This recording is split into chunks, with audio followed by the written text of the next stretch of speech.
Well, thanks for making the time. I am really proud of the work that we've been doing on the council and the work I've done with Governor Hassan to help move our state forward. I think we need to continue that. And there are a few areas that I'm happy to talk about in as much depth or shallowness as you like.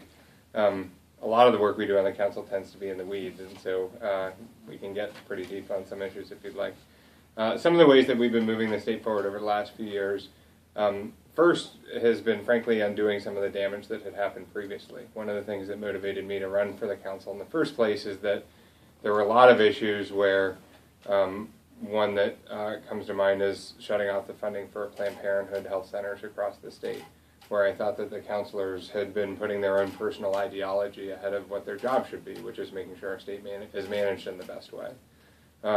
So there are a number of areas where I think we've just been undoing the damage, but there are others that we've been making some real progress. One that comes to mind that we've spent a fair amount of time on the council dealing with is expanding Medicaid in our state. So just yesterday it was announced that over, I think now 18,500 of our fellow citizens, friends, neighbors, community members have signed up for Medicaid. Generally folks who are pretty low income, often who've had no access to preventative health care before this. That doesn't mean they didn't used to get sick or get hurt, but when you get sick or get hurt without health care and without proactive or preventative health care, it's the most expensive way to deal with it. And so on the council, we voted to execute what was a bipartisan law that was passed that Governor Hassan led on.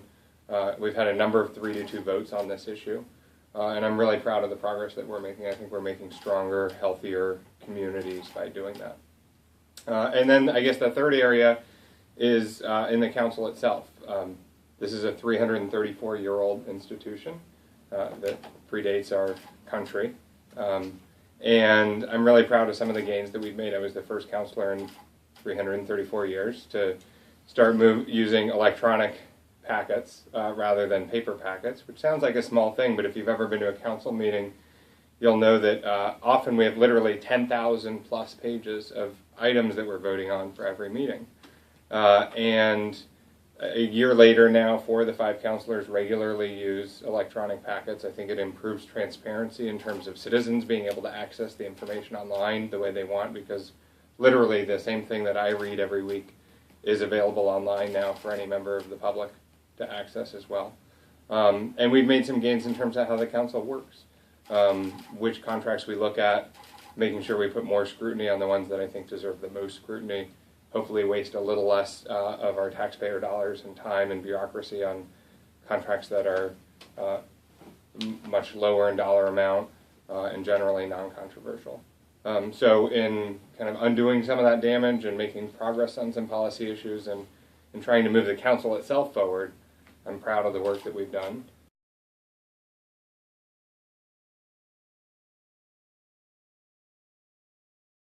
My first question actually sort of leads right off of what you were talking about with the contracts. I understand, I believe that you recently voted on that to sort of raise the amount for contracts that you approved. So I was just wondering if you could explain a little bit, the reasoning behind that, and can confirm if that vote did take place recently. Yeah, so we did. I'm thinking about which council meeting it was. I think it was on the 17th or 18th of September. We voted as a council to increase the thresholds for which contracts come before the Executive Council. This is after about a 6-month-long discussion that we've been having internally in the council, as well as hearing feedback from the public. I represent a district that probably houses more state employees than any other councilor. And I heard repeatedly from folks who have worked for the state for many years that the amount of time and cost that we waste on otherwise non-controversial contracts that are very small in dollar amount relative to our state budget as a whole was really embarrassing. And that we would have multi-million-dollar contracts that would come through that we wouldn't put the time or scrutiny we should into them. So to put it in, I'm kind of a numbers guy sometimes, 26% of all the contracts that we consider before the Executive Council were under $25,000. But all of those contracts combined constitute a few tenths of a percent of the dollars that we're responsible for looking at. And the reality is when you have, a quarter of all contracts that you see actually represent such a very, very small portion of the dollars that you're accountable for, it's difficult to do what you should, which is really scrutinize the biggest ones the most. And there's kind of a fixed cost of every council item that you're going to look at. And so I think that was a move that will reduce waste.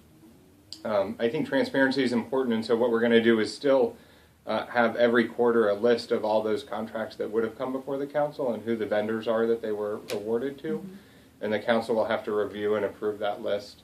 What that means is if some department heads, I don't think that this happens a lot, but if a department head were to kind of try to use the lack of a GNC process to get some contracts through that they thought, wouldn't have the same level of scrutiny or, might be controversial, we'll still see them and be able to do something about it and tell them that, they need to look at other vendors or reconsider how to deal with that. Or we can always say, well, next time that comes up, we're going to have that come through the council process. Is there any legislative requirement in setting that threshold?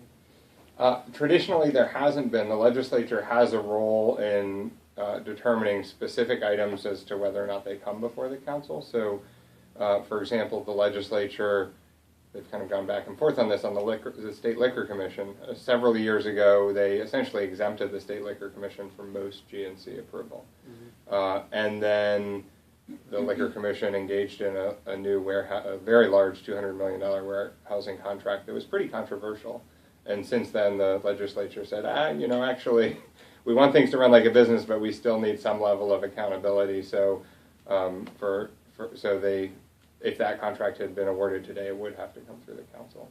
But usually, the day-to-day operations of the council are just set by we have a manual of procedures that the State Administrative Services Office manages, and the council can vote to consider or not consider items. So a total change in makeup of the council could result in the threshold going down to $10 or something. In theory, it's possible. I like to think that regardless of who sits there, that everyone wants to have a state government that operates efficiently. That might be a little Pollyannish on my side, but I think that we can demonstrate that we can do that. One of the things that we made a few different changes. One was that we expanded a consent calendar at the beginning of the council meeting. So items that traditionally had received very little discussion or debate. So an example would be the council actually has to vote on all promotions in our state National Guard. Now, I've only served for a little less than 2 years, but I've never heard any questioning of, why somebody would be awarded the rank of major. We trust that that's what our National Guard commanders know how to do, and frankly, it's not. None of us have objected to that. So we moved items like that into the consent calendar. I think that helps a little bit too.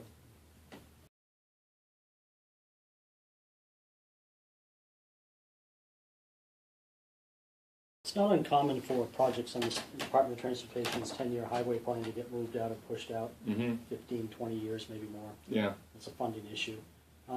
So how does the state adequately address its infrastructure problem? And does the Executive Council have a role, or should it have a more increased role in seeing that occurs? We have a significant role, but ultimately that's something we have to do together as a state. So what revenues we're going to have are really a function of the legislature's policy decisions, and then really the federal government's decisions, so our congressional delegation and how effective they're able to be with the federal tax dollars and whether or not they come here. What the council does is it's our responsibility to do the first draft of our state's 10-year transportation plan, and it's a biennial process. So last fall, I held 6 field hearings around the district that I represent, including ones in Hinsdale and in Keene, Concord, Franklin, a couple out and actually represent. We were just talking about it, but Rochester and actually, I think the meetings I held were in Somersworth, if I remember correctly, not Rochester. But that's a really important way to get input from the public and from the regional transportation commissions. And then ultimately it goes through the legislature, and they have to look at what the realistic funding levels are. So the legislature chose to increase the gas tax by about 4 cents in their last session. I've actually, the gas I've been paying for seems like it's gone down since then, not up. But, you know, from day to day, you see more than 4 cent changes pretty typically. But what decisions they make affects kind of what funds are available for that 10-year plan. So it was a pretty constrained plan that we put together. We were able to make some changes, so it's still pretty far out in that plan, but the replacement of the Hinsdale Bridge, one of the reasons I held the meeting there is because I had heard a lot of feedback from folk, not just in Hinsdale, but from throughout Cheshire County that have concerns about the age and safety of the bridge that's there, and the reality of what happens when that bridge goes down, as it has before, and emergency vehicles who have to travel from Brattleboro all the way up and back. It's about a half hour, almost 40-minute travel to get into Hinsdale, where they rely on the Brattleboro EMS services. So that was it. We were able to get it back into the 10-year plan. Frankly, it's been in the 10-year plan before and then pumped out, and I think it's been in or out for the last 30 years, so it's pretty frustrating. But the feedback that I got was that even if we're not ready to put shovels in the ground tomorrow, and it is a $30+ million cost, it's very important to get it into that 10-year plan because we need to be able to do the right-of-way work and the planning work, and frankly, the federal government just won't work with us on it until it's in that 10-year plan. So I was happy to see that it was put back in. When you get together at these meetings and you meet with local officials, are you sensing a frustration level? On So transportation issues, yeah. Yes, definitely. I repeatedly heard, one of the meetings I held was in Charlestown, and actually Councilor Burton and I chaired that meeting together. It's a town that used to be in his district and now is in my district, and it was the first one we had had, and I heard from a number of folks who were concerned that the state of road and bridge repair was concerning for them, that there's an economic cost in people's vehicle maintenance, that there's a business cost and businesses needing good roads and bridges to be able to conduct commerce well. So yeah, I think it has been a real concern. Once you guys have put together the 10-year plan, is that pretty much it for those projects in terms of what the council for most of them can affect those plans? Or? Yeah, there are kind of a few places that we have input, but the biggest area is that 10-year plan. We basically write a draft, send it on to the governor. I don't think she made any changes to the draft that we gave her, and then she sent it on to the legislature, and they do make some tweaks along the way. There are individual projects that will, to be honest, I represent 49 towns and cities across the state, and how to construct a bridge best in one of those towns or cities is not my professional area of expertise. My role is to help bring people together so that the right folks are at the table to have those conversations. So an area where we can influence would be, for example, in Keene, there's a footbridge, actually I think it's multi-uses for bicycles and other things, bridge over 101 that was the original draft that we got from the Department of Transportation had it scheduled for $4.3 million of construction. And at the meeting that we had here in Keene, the mayor and some other folks from the city were here, and I forget who it was, but somebody said, look, we actually have recently done a similar bridge using a different construction design, and it costs significantly less than that. And so in the final version of the plan, we ended up putting $2 million in because we looked at a different version of the bridge. So we, on specific projects, we can have input, and then it goes on to the legislature, and they have to make the final decisions about what's in it, and then the State Department of Transportation actually does they put the contracts out to bid, and that it kind of comes back to the council again at the end of the process, where usually the bidding process is a good one, and the companies that are doing it at the right way, but occasionally we might have questions about, why are you doing this now instead of this, or is this the right way to do a project?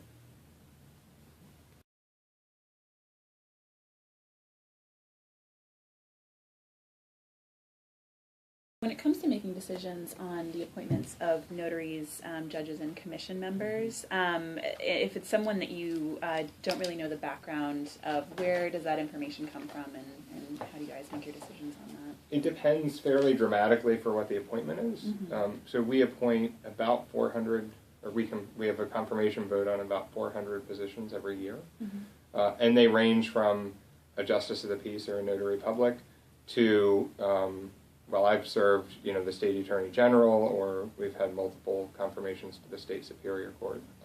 I haven't had the opportunity to have a state Supreme Court nomination, but those would come through the council as well. The truth is, our state government relies incredibly heavily on volunteers. And in fact, I think our whole state works that way. We work best when we kind of work together as community members. And so the vast majority of these positions are volunteer positions. In most cases, to be honest, I'm grateful that folks are willing to spend their time and energy and effort. And the bar that I have is for whether or not to confirm someone is, really, are they competent to do the job, and are they free of any ethical questions that might prevent them from doing that job in the best interest of the public. That doesn't necessarily, so not on that list is whether or not I personally agree with them and their personal opinions about the issue. So if someone's coming in as a judge, they might have personal beliefs that are different than me. But if I think they are able to conduct the job of being a judge, which it really involves interpreting the law, not making the law, then that's a nomination that I would support. So we had public confirmation hearings on on all judges and most of the new commissioners that have come in for the state. Is that a consensus view among all councilors, or does ideology, you find any ideology creeping into the process? I haven't seen that much on nominations, to be honest, though. I think that has happened before. Actually, one of the things that drove me crazy before I served on the council was there was a relatively, I don't know the right way to describe it, but it wasn't a state Supreme Court nomination. So Bernie Streeter, who had served on the council for 30-something years and was the mayor of Nashua and served on the Racing and Charitable Gaming Commission, endorsed John Lynch as governor, and then the council refused to confirm him for another commitment, and pretty clearly because of that endorsement. So I do think politics has come into play before.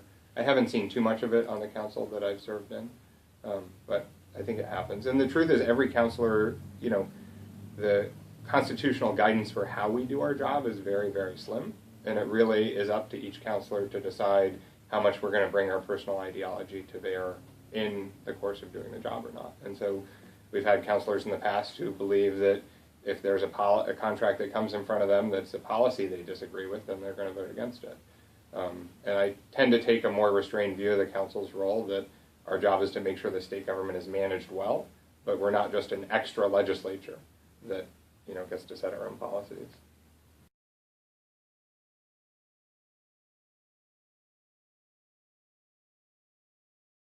You guys also, in your duties, obviously you're elected to represent residents of a specific region, but you're making decisions for the entire state. So is there, and I guess this sort of goes back to the infrastructure issue that you touched a little bit on, is there a time to advocate for your constituents specifically? Have you come across that? Yeah, it's interesting because the district that I represent, frankly, does not have it's not one community of interest. I don't represent the North Country or Greater Manchester as one entity. I represent people from Hinsdale to Keene to Concord to Farmington to Durham to the Maine border in Rochester and Somersworth.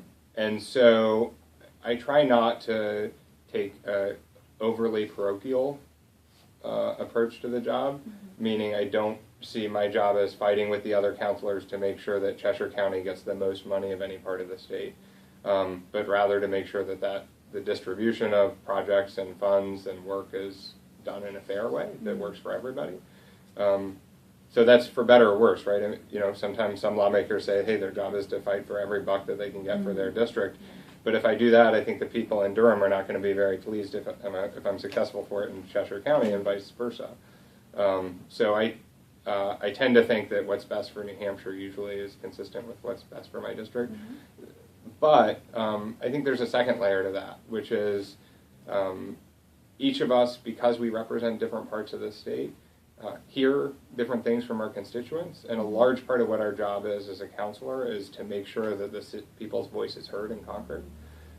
So I talked about representing a lot of state employees in my district, because it happens to be including the state capital. So there are some issues that I'll hear about that are different than what a councilor representing another part of the state is. And I view my job as when a constituent comes to me with an issue or an idea or a concern, I think that's my job to make sure that our governor and our commissioners hear about it. And so sometimes there are issues that I think I hear about more or affect the part of the state that I represent more, and I try to be, a bullhorn for folks when that comes up. Mm-hmm.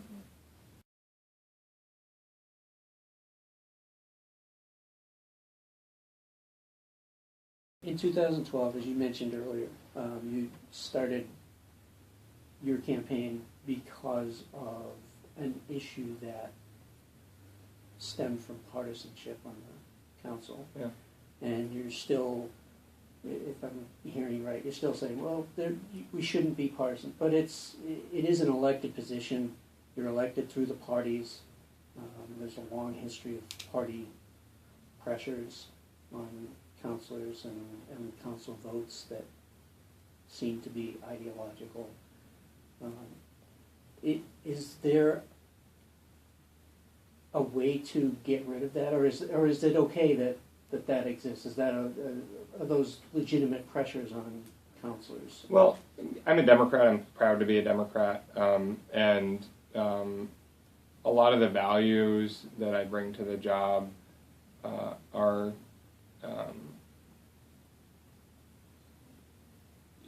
shaped by my own life experiences and my own values.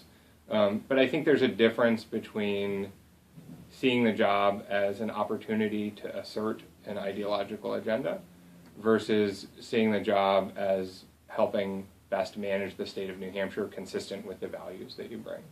So it wasn't just one issue in the previous council. It was funding for preventative health care at Planned Parenthood centers across the state. It was a $4 million grant we got as a state of basically our own tax dollars. So a $4 million federal grant that came to New Hampshire to study how to best bring passenger rail from Boston up to central New Hampshire. And the council voted to send that money to other states rather than use it. Now, there's no earthly argument you can make that that's about how you best manage the state. But essentially, the councilors thought that the government shouldn't be involved in helping even look at how to best bring rail to central New Hampshire. I think that was a very ideologically informed position. And, you saw issues like that, and then you saw issues like I mentioned with Bernie Streeter, who had served on the council, who, because he had supported a Democrat that, frankly, most Republicans supported, right? I mean, John Lynch had widespread support across both parties. And so he couldn't even be confirmed for a position in one of those, in the Racing and Charitable Gaming Commission. And so I think that the state rightly looked at what was happening on the council and said we need a different direction. And the direction we've had over the last few years is one of moving our state forward that I think is consistent with the values that I have, the values that Maggie Hassan brings to our state. But it's about doing it in a way that's best for everyone in New Hampshire, not doing it simply to assert an ideology. So are there instances you can envision where it might seem that, okay, economically, if we look at this contract or this situation we're supposed to vote, this might be the best thing for the efficiency of the government, but there's a larger issue that it's connected to. So Planned Parenthood would have been one that some councilors might have said, yes, we'd like to have this service, but I don't believe in that. So gambling might be another, expanded gambling. The legislature might pass that, and a councilor might say, okay, I'm not going to approve the contract for this company to come in and run it because I don't think we should have expanded. Is that part of the council's role? Should it be part of the council's role to say, I see a larger issue here, and I'm going to push this in that direction? It's a good question, and it's one I've thought about a lot as a counselor. And I've also tried to think about, okay, it's easy for me to say that it was inappropriately ideological for the council to reject Planned Parenthood funding because I also, frankly, think that we should have funding for birth control and cancer screenings and annual exams. And if I served in the legislature, I would have voted for it. And it wasn't just that I thought that the contract was a fair contract, but it also was that I think the policy is a good policy. So it's kind of an easy example for me to use to say, oh, well, it's too ideological. There have been issues that have come up since then that I think are complex ones that how you balance those two things comes into play. In most cases, I think that what concerns me about having extreme ideology on the council is that usually is an extreme anti-government ideology. And the reality is it's hard to make sure something is managed well when you don't think it should exist, or you don't think it should exist in the form that it does. And so most of my background is in business. I think in the companies that I've worked in, it would be very difficult to say, I'm the best person to help run this division, but by the way, I think we should cut this division in half, and it shouldn't do anything that it does right now. We should make it as small as possible. I think that's kind of a tricky, it's hard to do both of those things. And the position I find myself in is one where I want the state government to work as well and be managed as well and be as efficient as it can be. And I think that's consistent with the values that I bring. So there are issues like, you mentioned gambling. I think gambling is a really difficult legislative policy issue for our legislators to decide. And it's likely that if it were to pass, then the council would have a role both in approving the actual contracts, which I think would be a very high stakes situation with a lot of very powerful interests involved trying to get their way, and also setting up the right regulatory structure, because we do not have the sufficient regulatory structure in our state to have expanded gaming. So for me, when I think about that issue, those are the two areas that I'm worried about. Because I'm not going to have a vote, and I don't think it's my job to tell the legislature you should set the policy this way or that way. But if it were to pass, I would have a vote on what's the right regulatory structure and what's the appropriate, fair contracting and bidding process that's not corrupted or polluted by, the money that's involved in these issues. So, I guess the most recent example of an issue that's kind of, had both policy and managerial impacts is Medicaid expansion. So a lot of the votes that we've had on whether or not on the council have been 3-2 votes. Not all, some have been more than that. But the first vote that ever came to us after the legislature passed this was a 3-2 vote. It was to hire a consultant to help put the necessary federal paperwork together. And then the biggest vote that we had, which was to actually expand our Medicaid managed care to cover additional populations, was also a 3-2 vote. And so, I think in those cases, the no votes were taking their concerns about the policy into account. And that's one of the discussions that we had in the council meeting. So it's recent New Hampshire election history indicates that every 2 years we flip-flop back between Republican control of the legislature, Democratic control of the legislature, and likewise the council. So how do you keep everything that you think you're doing that's progress from being undone 2 years down the road? I think it's incredibly important that we keep moving the state forward, and we cannot afford to do it in fits and starts. Now, that doesn't mean that one party has to control everything. In fact, I think that the job Maggie Hassan has done as governor with a divided legislature has been really impressive. I think we're one of only 3 or 4 states in the country where one party controls one of the chambers and the other party controls the other. And through that, we had a budget that was passed unanimously. We expanded Medicaid, and already 18,500 of our citizens in this state are benefiting from that. An issue that does hit my district more than most, because I represent the communities of both Keene State College and UNH, is the cost of college. And they were able to freeze tuition, not for 1 year, but 2, for the first time in 25 years. It's still not affordable. That's not enough. But I think that's a good step. And so I don't think it's a question of which party controls everything. But I do think you have to look at the folks who are in elected office and see what their involvement has been relative to moving our state forward or backwards. And I'm proud of the role that I've had in helping move our state forward. I think Maggie Hassan has done a tremendous job in help moving our state forward. I think that if we continue that progress, it's going to be best for everyone in New Hampshire.